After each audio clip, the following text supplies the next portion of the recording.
Bismillahirrahmanirrahim. Assalamualaikum warahmatullahi wabarakatuh.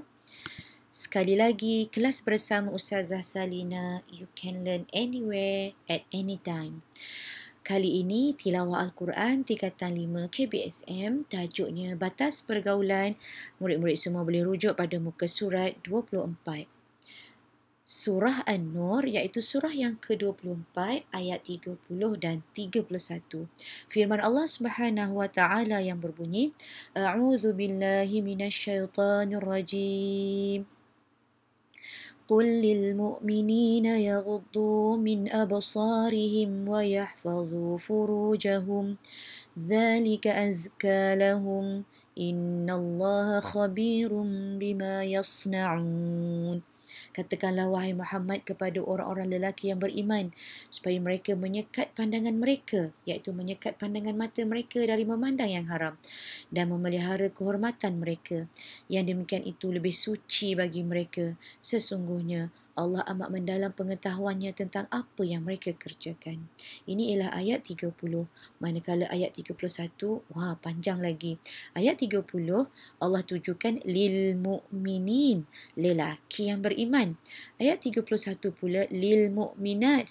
Kenapa agaknya lil mu'minat ini panjang sangat ya? Jadi saya harap murid-murid boleh baca ayat ke-31 ini dan kita terus kepada terjemahan ataupun maksudnya. Maksud kalimah utama ataupun frasa potongan ayat yang utama dalam surah An-Nur ayat 30 dan 31 ini, ayat 1 dan 2 ialah ayat yang ke-30. Yaghuddu min absarihim, menyekat pandangan mereka, khas untuk lelaki yang beriman, ya.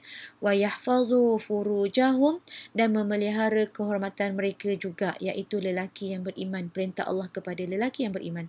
Manakala ayat 31 perintah Allah kepada wanita yang beriman, yaghdudna min absarihinna, hendaklah wanita yang beriman ini menyekat pandangan mata mereka.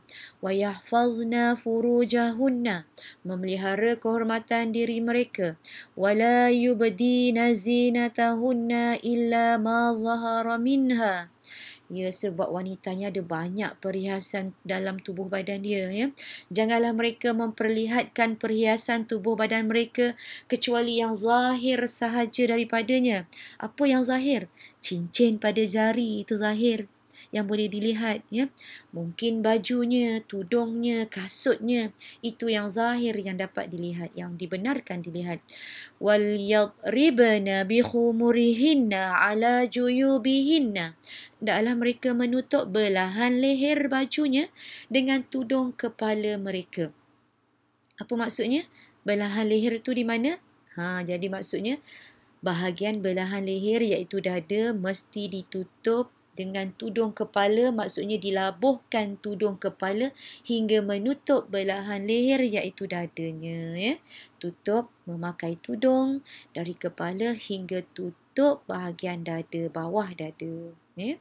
Jadi kalau pakai inner ataupun pakai yang fashion sekarang ni yang boleh menampakkan bahagian leher, ya, itu adalah tidak menepati seperti apa yang disebut oleh Allah dalam surah ini. Seterusnya, wala yubdina zinatahunna illa, janganlah mereka memperlihatkan perhiasan tubuh mereka melainkan kepada libu'ulatihinna, suami mereka, abaihinna, bapa-bapa mereka, abai bu'ulatihinna, bapa-bapa mertua mereka, abnaihinna, anak-anak mereka. Bapa-bapa mertua, mungkin satu je lah, ya, bapa mertua. Kalau dia kahwin 2-3 kali dengan lelaki yang berbeza, kahwin cerai, mungkin dia ada beberapa orang bapa mertua, ya. Abnaihinna, anak-anak mereka, abnai bu'ulatihinna, anak-anak tiri mereka, ikhwanihinna, saudara-saudara mereka iaitu saudara lelaki, abang, adik lelaki, ya, seibu sebapa, yang seibu dan yang sebapa. Yang ke-14, bani ikhwanihinna, anak bagi saudara mereka yang lelaki. Maknanya anak abang kita, anak adik kita, anak lelaki kepada abang kita, anak saudara lah. Bani akhawatihinna, anak bagi saudara mereka yang perempuan. Maknanya anak kakak kita, anak adik perempuan kita, anak saudara sebelah, adik-beradik perempuan kita. Nisaihinna, perempuan-perempuan Islam, aw ma malakat aimanuhun, hamba-hamba mereka, at-tabi'ina ghairi ulil irbah minar rijal, orang gaji dari orang-orang lelaki yang telah tua dan tidak ada keinginan pun kepada perempuan, at-tiflil ladzina lam yadhharu ala auratin nisa, dan kanak-kanak lelaki yang belum tahu pun yang belum mengerti dan tak tahu lagi tentang aurat perempuan. Berapa agaknya umur tu? Umur 4 tahun, 3 tahun, 7 tahun dah faham tak tentang aurat perempuan? Zaman sekarang dah faham dah tu 9 tahun apatah lagi, 12 tahun pun lagi dah besar. Jadi inilah individu-individu yang seorang wanita muslimah, wanita yang beriman boleh menzahirkan perhiasan tubuh mereka. Baiklah, seterusnya apa lagi arahan Allah? Wala yadribna bi arjulihinna liyu'lama ma tukhfina min zinatihin. Dan janganlah mereka menghentakkan kaki untuk diketahui orang akan apa yang tersembunyi dari perhiasan mereka. Berjalan mungkin dia pakai gelang kaki yang ada loceng. Bila jalan tu bunyi cering, cering, cering, atau bunyi kelenting, kelenting, kelenting. Dengan sengaja nak tunjukkan perhiasan, itu dilarang dalam Islam. Watubu ilallahi jami'a ayyuhal mu'minun watubu ilallahi jami'a ayyuhal mu'minun la'allakum tuflihun. Dan bertaubatlah kamu sekalian kepada Allah. Allah tu Maha Penyayang. Mungkin sebelum-sebelum ni kita tidak ikut apa seperti yang telah Allah sarankan, maka bertaubatlah, sebab orang yang bertaubat ini akan berjaya, supaya kamu berjaya. Baiklah murid-murid, kita lihat apa isi kandungan yang terdapat dalam ayat ini. Perintah Allah kepada lelaki dan wanita yang beriman, iaitu yang pertama menjaga pandangan mata. Tundukkan sikit mata tu, jangan terlalu liar.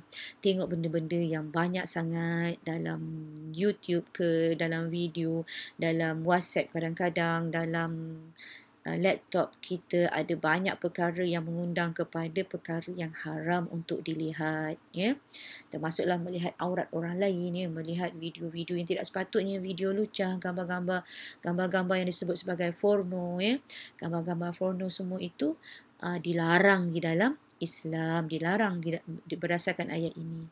Seterusnya, memelihara kehormatan diri dengan menjaga adab-adab pergaulan, batas-batas pergaulan antara lelaki dan perempuan, dan juga menutup aurat dengan sempurna seperti yang telah disarankan oleh Allah Subhanahu Wa Taala. Kita ada batas auratnya, antara kalau lelaki ialah dari paras pusat sehingga ke paras lutut, manakala aurat perempuan ialah seluruh tubuhnya kecuali muka dan tangan. Seterusnya, penjagaan aurat wanita. Okey, seperti yang disarankan ataupun seperti yang dinyatakan dalam Al-Quran. Yang pertama, menutup perhiasan tubuh kecuali yang zahir, yang memang dah tak boleh nak tutup dah, yang zahir, yang dibenarkan sahaja. Tidak menghentak kaki bertujuan untuk menunjukkan perhiasan kita, gelang kaki yang kita ada. Menutup aurat kecuali kepada individu yang dibenarkan. Siapa tadi? Suami, ayah, bapa kita, bapa mertua, anak lelaki kita, dan menutup belahan leher baju dengan tudung kepala. Seterusnya, okey, siapa lelaki yang boleh melihat saya tanpa hijab seperti ini, tanpa berhijab, tak pakai tudung, nampak auratnya, nampak tangannya, nampak lehernya. Jadi siapa dia? Suami saya, ayah saya, abang saya, bapa mertua saya. Ini antaranya. Ada ramai tadi lagi kan, berdasarkan ayat ada ramai lagi. Ini 4 orang antaranya. Seterusnya, murid-murid, pengajaran yang kita dapat ialah kita mestilah menjaga pandangan mata dari melihat perkara yang diharamkan seperti video lucah. Ada isi dan ada huraian. Kita mestilah menjaga kehormatan diri agar hidup sejahtera. Kita mestilah menutup aurat dengan sempurna supaya dikasihi Allah. Kita mestilah menjaga adab pergaulan agar kehormatan terpelihara. Semoga ada kebaikannya. Sekian dahulu kelas bersama Ustazah Salina. Terima kasih semuanya. Wabillahi taufiq wa hidayah. Assalamualaikum warahmatullahi wabarakatuh.